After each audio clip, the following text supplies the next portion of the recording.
ফিরে আসে। কবর নামের দেশে যারা গেছে গো আর ফিরে আসে না।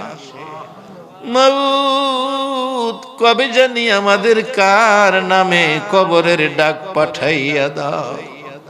কবে জানি কার সন্তানেরা এতিম হইয়া যায়। কবে জানি রে ঘর থেকে বাহির করলে আর ঘরে নিবে না। ওই দিন আসার আগে তোমার ঘর তোমার বন্ধুর ঘরের পক্ষ থেকে আয়োজিত মাহফিলে আমরা যারা হাত বাড়াইছি আমাদের জানা অজানা সবগুলো গুনাহ তুমি মাফ করে দাও। আল্লাহ আমরা গুনাহগার গো,